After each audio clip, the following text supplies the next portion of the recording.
Саламатсыздар. Мен азыр Начангтын эң центринде, эң башкы көчөнүн жанында кыргыз ресторандамын. Ресторанның аты Бауырсак. Ресторандын жетекчиси Эрболот. Эрболот, салам. Рахмат, ассаламу алейкум. Сейит байкени көрүп калып биз да сүйүнүп атабыз. Эрболот ресторан ачканга жарым жыл болду. Ага чейин болсо Кыргызстанда бизнес кылган. Эрболот, айтып берчи, кандай экен Вьетнамда бизнес кылганы, Кыргызстанда бизнес кылганы? Каякта жакшыраак экен? Ресторанды Вьетнамда биз биринчи жолу иштетип атабыз. Кыргызстанда ресторан иштеткен эмеспиз. Бирок менин байкашымча бул жерде сезон жок да. Мындай дайыма кардаралар боло берет. Кышын, жайын боло берет. Бирок белгилүү бир сезондордо пикке чыгып аласың, а сезон жокто деле бирок кардаралар боло берет да. Мындай кардардын лоялдуулугу жеңилирээк. Бияқта демек сезон 12 ай экен, да, почти? Ошондой десе деле болот. Эми жаан мезгилиндери болот, кеч күз. Анда бир аз азайышы мүмкүн, бирок көпчүлүк учурларда ошол жыл бою кардарлар биякта туристтер үзүлбөйт. Жакшы. Дагы кандай экинчи айырмачылыгы бар экен? Вот биякта сезон жакшыраак экен. А вот мисалы чыгымдарычы биякта да арзаныраакпы бизнес баштаганы? Кандай ойлойсуң? Бул жакта ижаралар жана башка эмгек жумуш акылары арзан. Бишкекке караганда арзан. Жөнөкөй эле бир адам жашаса деле Бишкектен арзан да. Жакшы. Мен окшо уктум, арендасы эме жашаган арзан экен, квартира канча турат? Ооба, мисалы болжол менен бир $200 бир адам бир бөлмөдө мындай жакшы квартирада жашаса болот. Бир бөлмөлүү квартира $200 айына? Ошондой кылса болот. 200-250 примерно. Андай даже токмокто тапканы кыйын болуш керек, $200 айына. Балким Бишкекте бирок жок андай. Бишкекте точно жок. Бишкекте 10 жыл мурун деле жок болгон. Жакшы. Вот мисалы сен эмне үчүн Вьетнамда чечтиң кафе бизнес кылганды? Эмне үчүн мисалы Түркия эмес же Корея эмес? Аякта да кыргыздар көп, кыргыздар эсалат. Эмне үчүн Вьетнамды тандадың? Вьетнамда азыр мындайча айтканда Кыргызстандын 2000-жылдардагы абалы жүрүп атат да. Мен ойлойт элем 2000-жылдары Кыргызстанда ким эмне ишти кыла албай калган болсо, азыр Вьетнамга келип кылып алса болот да. Мамлекеттик системаны, абалы, жалпы экономиканын эми мындайча айтканда бизнестин абалы 2000-жылкы абалга окшош да. Туптура. Азыр мисалы недвижимость деле, башка курулуштар, жерлер деле мисалы баасы али өсө элек. Мен ойлойм, именно могу биз жашаган Ничанг шаары алдыда бул 2-3 эсе, могу 5 жылдын ичинде эле 2-3 эсе кымбатташы мүмкүн. Анда мен да ойлойм ошондой. Мага да мен келгениме 1 күн болду, мага да ошондой көрүнүп атат. Көп ниша ачык, конкурентный, мындай күчтүү конкуренция эмес экен да, Мисалы бир нерсе кылсаң эле адамдар келе берет экен, Мисалы мурун 2000-жылы Кыргызстанда ошондой болчу. Азыр аябай кымбат, Бишкекте. Азыр мисалы конкурент көп. Көп бизнестерде уже тамыр жайып алган адамдар бар. Бул жакта деле бар. Чоң компаниялар бар. Бирок мүмкүнчүлүк дагы кененирээк да. Көп нерселер бош, көп багыттар бош. Ошол үчүн кыргыз бизнесмендерди бияка караштырганда чакырмаксыңбы? Досторуңду чакырып атасыңбы? Ошо бул жака биз инвестиция кылам дегендерди, ишкерлерди чакырабыз.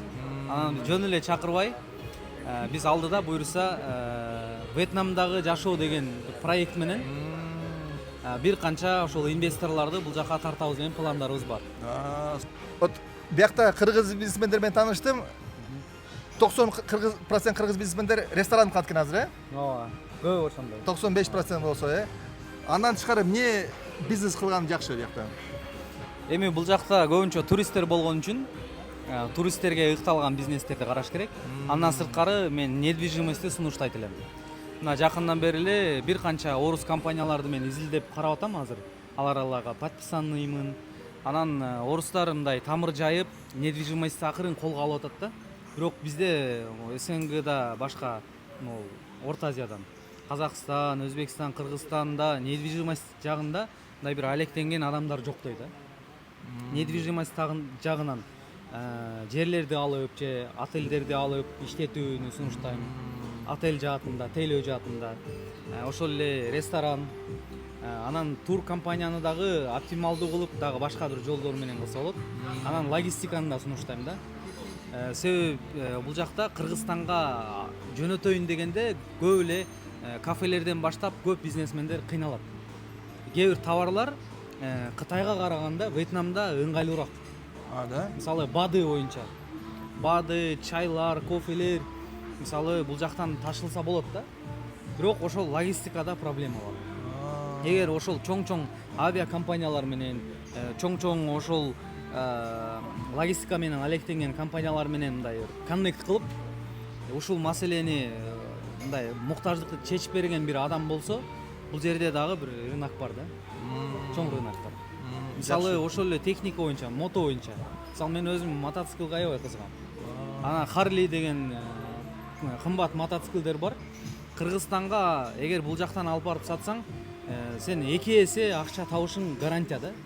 Мисалы ал жакта $15,000 турган, $20,000 турган Harley'лерди бул жактан балким бир 8-7 миңге табыш деле мүмкүн да. Бияқта заводу барбы?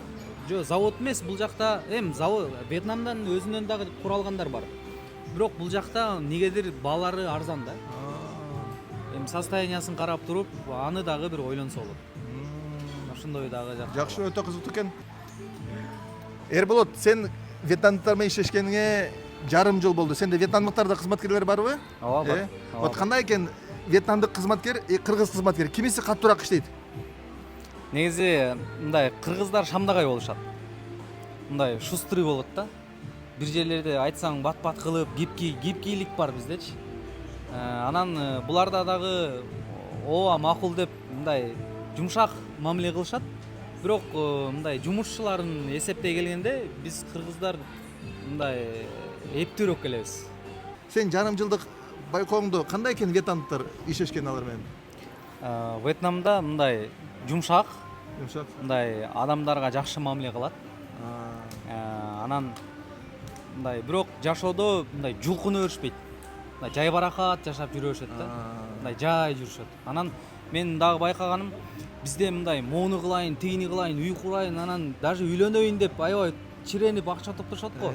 Мындай буларда деле умтулуу бар, бирок мындай бир жулкунганы жок да. Жулкун жок. Мындай. Анан минимальный жашоону булар мындай компакт кылып түзүп алышкан дагы, ошону менен жүрө берет. Мисалы, жөнөкөй эле бир молодежьдо бир эле скутер болсо болду уже. Жетет, Болду уже, ал уже ошол девушкасы менен кыдырып жүрө берет, жумушун кылып жүрө берет. Мындайча айтканда бүт муктаждыгын ошол чечет, болду, ошону менен эле жүрө берет да. Ошо ким бактылуураак деп ойлойсуң? Ошол скутер минген вьетнамдыкпы же Lexus минген кыргызбы? Эми ар кандай болот, бирок бул жерде мындай аз нерсеге дагы шүгүр кылган бир эме бар да. Мындай кичине эле кээде биз жумушчуларга премия өрүп койсок деле сүйүнүп калышат да. Да. Анан бирок ал премияны биздин кыргыздарга берсең нааразы болушу мүмкүн да, ушул элеби депчи. Ушундай деле бир эме. Эми акыркы суроо. Эрболот, кандай пландар бар? Вот Вьетнамда мына бир точка иштеттиңер. Вот дагы 2 точка кыласыңарбы же жандай real estate жер алып бир нерсе хотел курасыңарбы? Кандай пландар бар? Биз менен иштешем деген ишкерлер, инвесторлор болсун. Биз аларды мындай биригип бир күч болууга чакырабыз.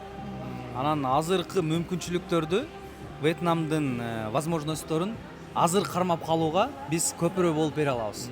Ошол себептен алдыда жок дегенде бир 5 отель, жок дегенде бир 10-15 жер, анан дагы бир 3-4 кафе ачайын деген ойлор бар. Ошону албетте биргеликте биз менен иштешем дегендер болсо, бизге кайрылса болот. Картина мындай болуп атпайбы? Мисалы, биз бу жакта возможностторду көрүп атабыз. Да. Бирок ошолорду карап эле отура албай атабыз да бизчи.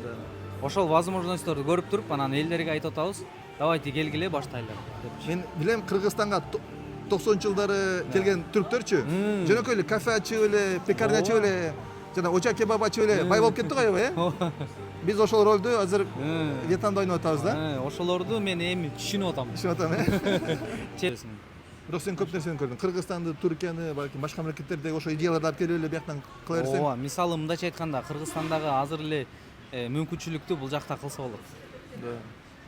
Көп нерсе кылса болот. Аябай мүмкүнчүлүк көп. Сонун дагы давай 1 жылдан кийин дагы келип видео тартайын. Буйрса. Ийгиликтерди ошондо дагы документация кылалы. Насип болсун, буйрса. Давай. Рахмат сизге дагы келгениңизге. Буйрса иншалла. Всё, рахмат. Оператор.